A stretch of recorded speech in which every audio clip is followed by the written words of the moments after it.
सोनू जी, आपके एक पुराने साथी हैं, एमएलसी रहे हैं, पीडीपी ने उन्हें एमएलसी बनाया था, उन्होंने आपका दामन छोड़कर बीजेपी का दामन थामा था। आप रिसेंटली बीजेपी भी छोड़कर वो नेशनल कॉन्फ्रेंस में गए हैं और नेशनल कॉन्फ्रेंस में जाते ही उन्होंने उमर अब्दुल्ला साहब के सामने बीजेपी के खिलाफ बड़े करप्शन के चार्जेस लगाए हैं। अब इस पर डेवलपमेंट ये होगी कि बीजेपी ने उन्हें नोटिस थमा दिया, तो पीडीपी का क्या कहना है?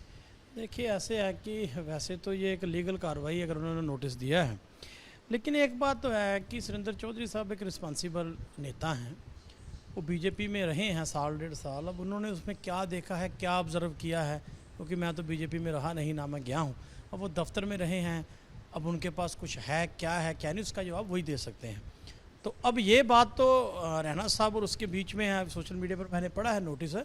लेकिन जिस तरीके से उन्होंने कहा है तो मैं समझता हूँ कि वो साल डेढ़ साल बीजेपी में रहे हैं। हमारे साथ तो वो चले गए थे जब आज से डेढ़ साल पहले, तो बीजेपी में रहे हैं। तो अब उनकी अंदर की पॉलिटिक्स उनको पता होगी, अंदर में क्या हो रहा है क्या नहीं हो रहा, क्योंकि उस घर पे रह के आए हैं। तो अब बात है कि ये नोटिस देखने के लिए मिला है। लेकिन मैं थोड़ा सा इसके पीछे जाना चाहता हूँ। कुछ समय पहले एक इन्हीं की पार्टी के एक फार्मर एमएलसी हैं, उन्होंने भी प्रेस कॉन्फ्रेंस करके इल्ज़ाम लगाया था, अगर आपको याद होगा। उन्होंने कहा था कि ये रेत बजरी की कीमतें इसलिए बढ़ चुकी हैं, ये 3-3 हज़ार की ट्राली 10,000 की इसलिए बिक रही है क्योंकि हमारी पार्टी का एक बड़ा नेता, उसका पीए दिल्ली से महीना लेता है DGM district intelligence mining officer से। तो उसके ऊपर कार्रवाई नहीं हुई, उनके ऊपर कार्रवाई कोई नहीं की गई थी। हमने तब भी मांग की थी कि इसकी जाँच करवाई जाए। तो अब ये घर के लोग कुछ बोल रहे हैं, तो वो जो सबका साथ, सबका विकास और सबका विश्वास वाली बात है ना, उस पर क्वेश्चन मार्क लग गया है। क्योंकि अगर अपोजिशन कहे तो अलग बात होती है, अगर उनके लोग ये बातें कह रहे हैं तो ये आज हम भी जम्मू कश्मीर के लोग सोच रहे हैं कि अगर घर का बंदा कोई बात कह रहा है तो उसमें वजन तो कुछ ना कुछ होगा। बाकी ये कानूनी प्रक्रिया है और नोटिस उन्होंने दिया है, उसका जवाब देंगे या किए, उसके ऊपर मैं नहीं जाना चाहता। लेकिन एक बात मैं ज़रूर यहाँ कहना चाहता हूँ कि जब घर का आदमी कोई बात करता है, हो सकता है उन्होंने कुछ चीज़ ऐसी देखी हो जहाँ क्या है क्या नहीं है, तो इसके बारे में ये एक मैं कहता हूँ कि जो ट्रांसपेरेंसी और गुड गवर्नेंस और ईमानदारी की बात जो करते हैं उसके ऊपर क्वेश्चन मार्क जरूर लग चुका। सोनू जी, खबर ये भी आ रही है कि अब बीजेपी डैमेज कंट्रोल में लग गई है, क्योंकि एक नेता ने तो छोड़ दिया कि अब बाकी नेता ना जाएं तो 2024 से पहले कुंभा पहुंचाने में लगी।